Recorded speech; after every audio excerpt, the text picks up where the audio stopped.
क्या प्रधानमंत्री मोदी हिंदुओं के लिए औरंगजेब से भी ज्यादा खतरनाक और नुकसानदायक साबित हुए हैं? क्या औरंगजेब ने लगभग 50 साल की सत्ता में जितना हिंदुओं की आस्था को चोट नहीं पहुंचाई, उससे ज्यादा 10 साल में ही पीएम मोदी ने पहुंचा दी है?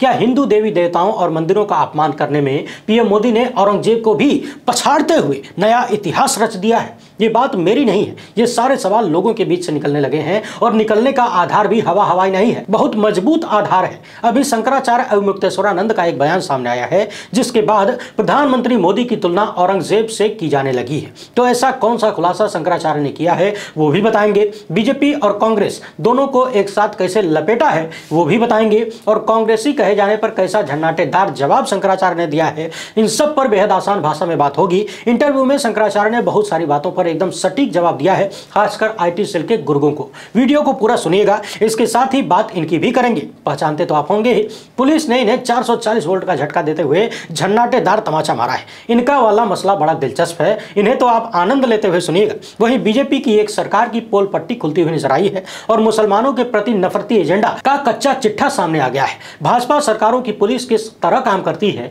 और किनके इशारों पर काम करती है, टकटकी लगाकर देखते जाइए, पूरी पोल खुलती हुई दिख रही है। बातचीत शुरू करने से पहले आप सभी से अनुरोध है कि यदि आप में पहली बार देख रहे हैं तो फेसबुक पर हमारे पेज को फॉलो और लाइक कर लीजिए, यूट्यूब पर सब्सक्राइब करके घंटा बजा दीजिएगा। टंड से देश को गोदी मीडिया के जहर से बचाने और आम आदमी की आवाज को बुलंद करने में हो सके तो हमारे सहायक बनिए। इस क्यूआर कोड या फिर मोबाइल नंबर का प्रयोग करते हुए हमें आर्थिक रूप से मजबूत करने का प्रयास जरूर करें। बहुत बहुत धन्यवाद। और हाँ, वीडियो को लाइक तथा शेयर करना आपकी जिम्मेदारी है, शुरुआत में ही कर लिया करिए। ये सब कुछ फ्री होता है लेकिन हमारे लिए बहुत जरूरी होता है। लिपट जाता हूँ माँ से और मौसी मुस्कुराती है, मैं उर्दू में गजल कहता हूँ हिंदी मुस्कुराती है। उछलते खेलते बचपन में बेटा ढूंढती होगी, तभी तो देखकर पोते को दादी मुस्कुराती है। तभी जाकर कहीं माँ बाप को कुछ चैन पड़ता है कि जब ससुराल से घर आकर बेटी मुस्कुराती है। चमन में सुबह का मंजर बड़ा दिलचस्प होता है, कली जब सो के उठती है तो तितली मुस्कुराती है। हमें ए जिंदगी तुझ पर हमेशा रश्क रहता है, मसायल से घिरी रहती है फिर भी मुस्कुराती है। बड़ा गहरा ताल्लुक है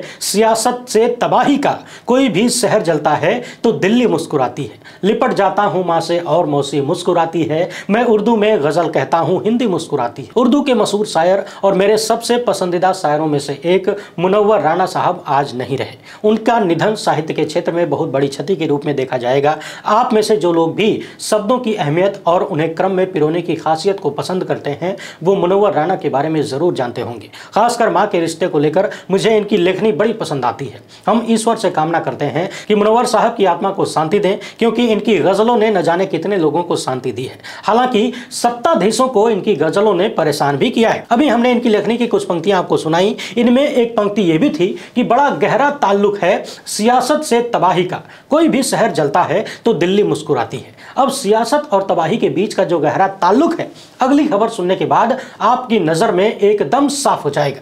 हाल ही में आपने खबर सुनी थी कि मध्य प्रदेश से जहां पर हिंदुओं का कोई जुलूस निकल रहा था, हिंदू संगठनों का, इसमें आरोप लगाया गया कि जब यह जुलूस मुस्लिम बस्ती से गुजर रहा था तो कुछ मुस्लिम नौजवानों ने छत से थूक दिया था। आपको याद होगा गोदी मीडिया ने इस मामले पर कितना जहर उगला था। मध्य प्रदेश का पूरा प्रशासन हरकत में आ गया था। शिवराज सरकार का बुलडोजर भन भन करके सड़क पर उतर गया और फिर सियासत तथा तबाही के बीच का रिश्ता सामने आने लगा। बुलडोजर ने आरोपियों का घर तोड़ दिया, जीवन तबाह कर दिया। जुलूस पर थूकने के आरोप में 3 मुस्लिम युवकों को गिरफ्तार किया गया था, जिसमें 2 नाबालिग थे। अब 151 दिन के बाद जमानत मिली है, लेकिन पुलिस ने जिस शिकायतकर्ता और गवाह को अदालत में पेश किया, उन्होंने अदालत से कहा कि हमें तो घटना के बारे में कोई जानकारी ही नहीं थी, न तो हमें मालूम था कि एफआईआर में क्या लिखा गया है। पुलिस ने हमारे सामने एक कागज रख दिया, कहा कि इस पर साइन कर दो और हमने साइन कर दिया। हमें इसके बारे में कोई जानकारी नहीं थी, ना ही इस घटना से हम सहमत हैं। हमने कुछ नहीं देखा, हम किसी थूकने वाले को नहीं पहचानते। अब जरा आप सोच कर देखिए, पुलिस किसके इशारों पर और किसके खिलाफ काम कर रही है। अफवाहों के आधार पर मामला बनाया जाता है, किसी को पकड़ के शिकायतकर्ता और किसी को गवाह बना दिया जाता है और 3 मुस्लिम नौजवानों को उठाकर जेल में ठूस दिया जाता है। तीनों के पूरे परिवार की जिंदगी तबाह कर दी जाती है। बुलडोजर की राजनीति निकलती है और वर्षों वर्षों में बनाए गए घर को तोड़-फोड़ कर सत्यानाश कर देती है। लेकिन तबाही और सियासत के बीच का रिश्ता देखिए। जुलाई 2023 में यह घटना हुई। इसके बाद मध्य प्रदेश में चुनाव था। गोदी मीडिया, फर्जी IT सेल और भाजपाई नेताओं को मौका मिल गया हिंदुओं को भड़काने का और राजनीति करने का।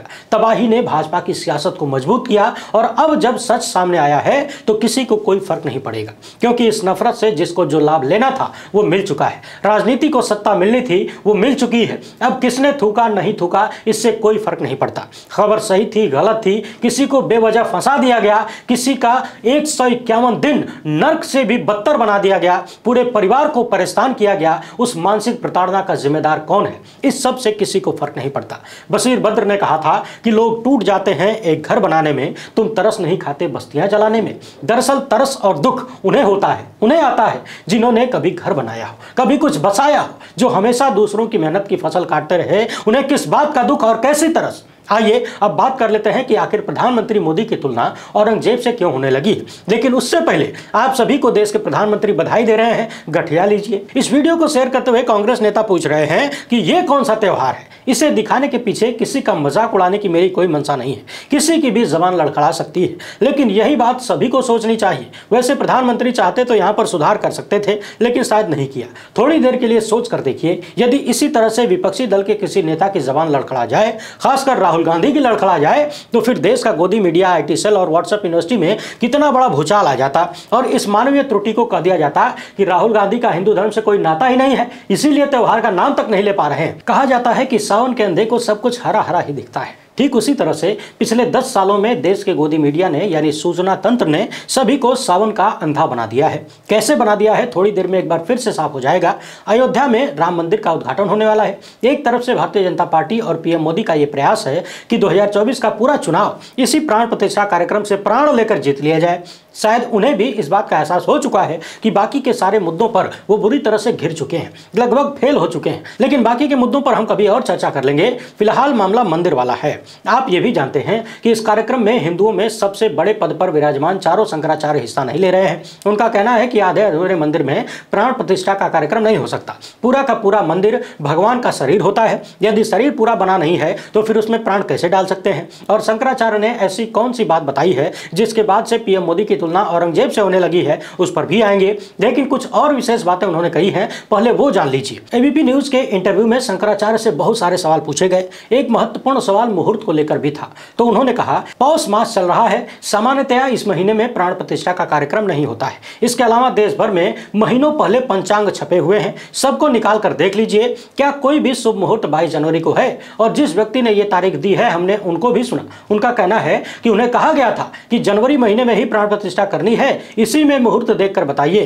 तो हमें जो मिला हमने बता दिया। यानी ऊपर से दबाव था कि जनवरी में ही करना है, मंदिर पूरा बना हो चाहे ना बना हो। इसके बाद पिछले कई दिनों से आप देख रहे हैं कि भाजपा के समर्थक शंकराचार्यों को सनातन विरोधी और हिंदू विरोधी घोषित करने में लगे हुए हैं। बहुत सारे भक्त तो ऐसे हैं कि प्रधानमंत्री को ही शंकराचार्य बताने लगे हैं। पिछले दिनों हमने आपको लाइव वीडियो में दिखाया भी था, तस्वीर भी दिखाई थी। इसके साथ ही शंकराचार्यों को कांग्रेसी बताया जा रहा है। ABP न्यूज की पत्रकार ने जब उनसे कहा कि आप लोगों के खिलाफ यह धारणा बन रही है कि आप लोग कांग्रेसी हैं, तो शंकराचार्य ने कहा कि धारणा बनती नहीं है, बनाई जाती है। और जिन लोगों को हमें कांग्रेसी कहने से फायदा है वो लोग ऐसी धारणा बना रहे हैं। इसके बाद उन्होंने ये भी कहा कि मान भी लिया जाए कि यदि कोई कांग्रेसी है तो क्या कांग्रेसी होना खराब है? भाई चुनाव आयोग ने कांग्रेस पार्टी को पंजीकृत किया है, उसका रजिस्ट्रेशन है। देश के हजारों लोग कांग्रेस पार्टी को वोट देते हैं। यदि वो असंवैधानिक होती, असामाजिक होती तो फिर लोग उससे वोट क्यों देते? बीजेपी के जो लोग हमें कांग्रेसी कह रहे हैं, दरअसल वो कबड्डी की तरह एक खेल खेलते हैं जिसमें चाहते हैं कि या तो आप हमारे पक्ष में रहो, नहीं तो हम आपको कांग्रेसी घोषित कर देंगे, सिद्ध कर देंगे। जबकि हम दोनों तरफ नहीं जाना चाहते। वो राजनीति है और हमारा काम दूसरा है, हमारा धर्म का काम है। मोदी विरोधी कहे जाने पर शंकराचार्य ने कहा कि असली मोदी विरोधी वो लोग हैं जो उनके गलत कार्यों में भी उनको टोकते नहीं हैं, क्योंकि व्यक्ति का पतन उसके गलत कार्यों की ही वजह से होता है। इसीलिए हम बार बार ये कह रहे हैं कि यदि गलत समय पर यह कार्य होगा तो उसका दुष्परिणाम भोगना पड़ेगा। शंकराचार्य ने यह भी कहा कि प्रधानमंत्री मोदी की वजह से हिंदुओं का मनोबल बढ़ा है। हम हम भी चाहते हैं कि वो लंबे समय तक प्रधानमंत्री बने रहे, लेकिन हम ये नहीं चाहते कि हिंदुओं का मनोबल इतना बढ़ जाए कि दूसरे लोगों को नीचा दिखाने लगे। ये वाला काम जो प्रधानमंत्री करते हैं वो हमें बिल्कुल पसंद नहीं है। शंकराचार्य ने यह भी कहा कि हमारा मोदी से व्यक्तिगत कोई संबंध नहीं है, न हमने उनको कभी देखा है, न उन्होंने हमें कभी देखा है, न हमारी कोई मुलाकात है, न बातचीत है। हमारा उनसे कोई संबंध नहीं है। हमारा संबंध बस इतना है कि वो हमारे देश के प्रधानमंत्री चुने गए हैं, जनता ने उन्हें चुना है और एक नागरिक के रूप में हमारा जैसा संबंध होना चाहिए उतना ही है। हम उनके बिल्कुल विरोधी नहीं हैं, लेकिन हाँ, यदि उनके द्वारा कोई गलत कार्य होता है तो हम उसका डटकर विरोध करते हैं। जब उन्होंने काशी में मंदिर तोड़े, और मंदिर ही नहीं, 2-2 1500 साल और 1000 साल पुरानी हमारी पूजित मूर्तियों को तोड़ा, उनको तोड़कर मलबे में फेंका, तो हमसे देखा नहीं गया। हमने इसका विरोध किया और डट करके विरोध किया, और आज भी करते हैं। और जब तक जीवित रहेंगे पीएम मोदी के उस कार्य के लिए हम उनको गलत कहेंगे। इस पर एबीपी न्यूज के पत्रकार ने कहा कि वहां तो कॉरिडोर बना है, भव्य कॉरिडोर बना। तो शंकराचार्य ने कहा कि आपको बहुत अच्छा बनाने के लिए क्या 50 लोगों की हत्या कर दें? आप बताइए, एक मूर्ति की पूजा करने के लिए हम 50 मूर्तियों को तोड़ सकते हैं क्या? इस तरीके से मूर्तियों और मंदिरों को तोड़ना हमें स्वीकार नहीं था। हमने विरोध किया। वो दृश्य हमने अपनी आंखों से देखे हैं कि हमारे देवी देवताओं की मूर्तियां पड़ी हुई हैं। ऐसा लग रहा था जैसे अभी अभी महाभारत हुआ है, किसी का गला कटा है, किसी का हाथ कटा है और सब कुछ बिखरा हुआ है। वो दृश्य हमने देखा तो हमने विरोध किया और हमने कहा ये गलत है, और जो गलत होगा उसके लिए हम कहते रहेंगे, और ये कहने के लिए ही हम इस जगह पर हैं। अगर हम सच नहीं बोलेंगे तो कौन बोलेगा? और बोलने पर आप कहते हैं कि कांग्रेसी है। कांग्रेस ने क्या किया हमारे लिए? हमारा किसी पार्टी से कोई संबंध नहीं हो सकता। हम तो धर्म के लोग हैं ना। काशी विश्वनाथ कॉरिडोर बहुत सारे मंदिरों और मूर्तियों को तोड़े बिना भी बनाया जा सकता था, लेकिन वो नहीं किया गया। इसके अलावा शंकराचार्य ने एक और बेहद महत्वपूर्ण बात कही। उन्होंने कहा कि बहुत सारे लोगों ने हमसे आकर ये कहा कि महाराज जी, अभी जो जैसे हो रहा है होने दीजिए, अभी भी विपत्ति की स्थिति है।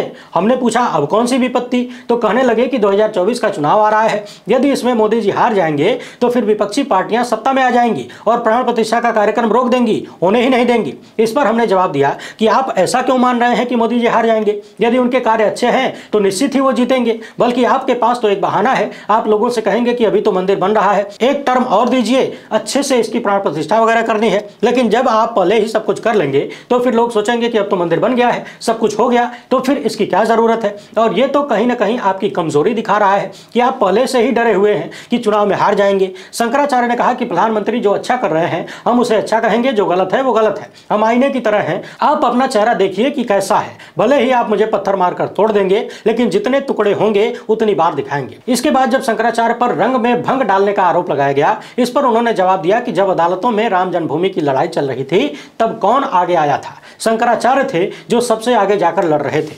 250 से ज्यादा प्रमाण रखे और ऐसी बहस की जिसके कारण आज हमें जीत मिली है। खुद अदालत ने इस बात को स्वीकारा है।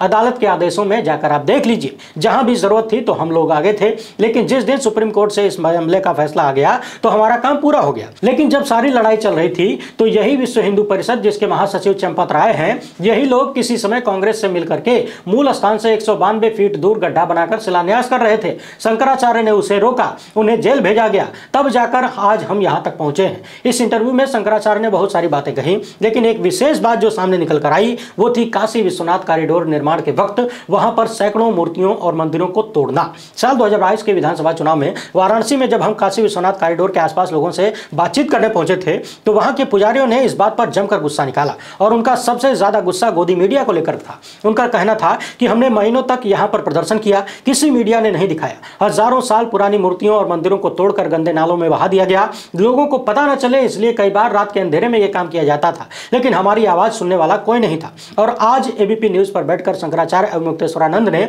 यही बात फिर से दोहराई है। उन्होंने कहा है कि हजारों साल पुरानी मूर्तियों और मंदिरों को तोड़े बिना भी काशी वाला काम हो सकता था, मगर वो नहीं किया गया। मोदी सरकार की ये गलती थी और हम बार बार इसे गलत बताते रहेंगे। इसी वीडियो क्लिप को शेयर करते हुए सोशल मीडिया पर लोग लिख रहे हैं कि सत्य यही है कि औरंगजेब के बाद अगर सबसे अधिक मंदिर किसी ने तोड़े तो वो है नरेंद्र मोदी। वैसे तो ये किस्सा मैं कई बार सुना चुका हूं, लेकिन एक बार फिर से बताता हूं कि जब यूपी चुनाव के वक्त हम काशी विश्वनाथ कॉरिडोर के आसपास के लोगों से बातचीत करने पहुंचे थे तो एक बुजुर्ग पुजारी सुनते सुनते अचानक हमारे सामने कूद गए और हमारी माइक छीन लिए। इतने गुस्से में थे, लग रहा था कि अब न तब हमला कर देंगे। गुस्से से लाल होते हुए, कपकपाते हुए, जोर जोर से आवाज निकालते हुए उन्होंने हमसे कहा कि हमारी दुर्गति तुम लोगों की वजह से हुई है, तुम लोगों ने इस देश को बर्बाद किया है। मैं चुपचाप सुन रहा था क्योंकि मुझे मालूम था कि जो बात भी वो कह रहे हैं वो मीडिया के लिए है, यानी गोदी मीडिया के लिए है, मगर फिर भी सुनना तो था ही। उन्होंने कहा कि जब हम हजारों साल पुराने अपने मंदिरों और मूर्तियों को बचाने की लड़ाई लड़ाई लड़ रहे थे तब तुम लोग कहां थे? जब वो लोग अपनी राजनीति साधने के लिए हमारे देवताओं की मूर्तियों को तोड़वा कर नाले में फेंकवा रहे थे